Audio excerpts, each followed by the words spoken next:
Eu queria te perguntar outra coisa. Tem uma discussão, principalmente na imprensa americana, e eu não tenho uma opinião formada sobre isso, sobre a glamorização de psicopatas. Então, por exemplo, quando você faz um livro da Richthofen, tem uma ala da imprensa que fala assim, você está estimulando pessoas a falarem, olha,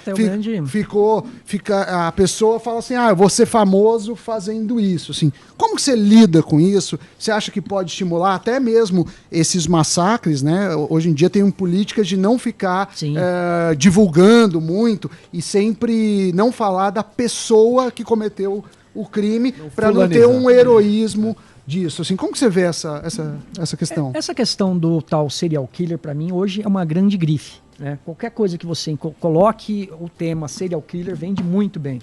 E eu sempre fui muito crítico a isso, porque eu acho que era uma entidade muito própria dos Estados Unidos e da cultura pop dos Estados Unidos, né? Aqui nós tivemos alguns casos de pessoas que foram acusadas de terem cometido crimes seriados. Mas para mim isso não... O maníaco do parque, né? Exato. Mesmo o maníaco do parque, né, que foi o nosso grande exemplo, ele assumiu à época ter cometido, se não me engano, cerca de 11 crimes. Depois que ele foi... Mas isso na polícia. Depois, no judiciário, ele negou quase todos eles. Ele assume apenas 2. Mas é uma pessoa que já é perturbada, então assim, é alguém muito fácil para se imputar isso, né? Eu acho que o grande serial killer brasileiro é o PM. É o PM que não tem, assim, empatia alguma em dar tapa na cara de alguém que mora, por exemplo, em alguma periferia. Sabe? PM ruim, você está falando? Queiroz.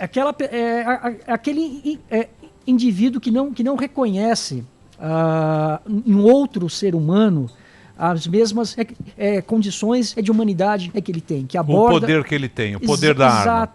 Exatamente. Porque quem tá com a arma tá com poder, né? E não só isso, essa condição subjetiva de autoridade, ele ainda se sente autorizado pelo comando a limpar as ruas dessa maneira, com uma violência ilegal, né?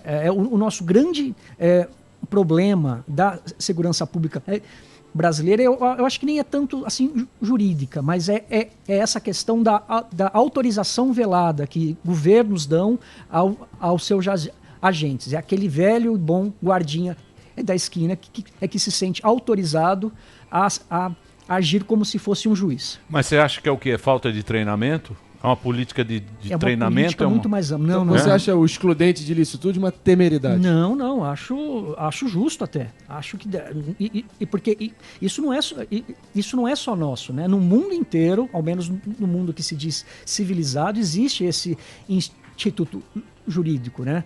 O que eu quero dizer a nossa polícia é uma das melhores polícia do mundo. Quando ela é cobrada, ela age muito bem. Ela faz e faz muito bem. O grande problema é quem cobra e por que cobram ela. Então, assim, quando há alguns casos pontuais em que o governo se sente ameaçado, ou então a imprensa cobra de uma maneira muito mais ríspida, ela atua como se fosse uma polícia europeia.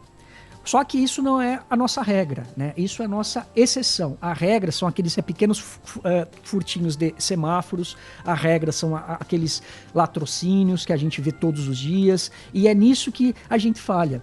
A minha literatura, antes de ser uma literatura de romance policial, eu digo que ela é uma literatura política.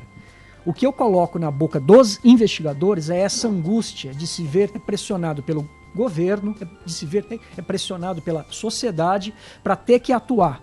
Então, antes, a grande motivação desses meus personagens não é resolver um crime, mas é não morrer, é não sobreviver dentro desse inferno. A pressão.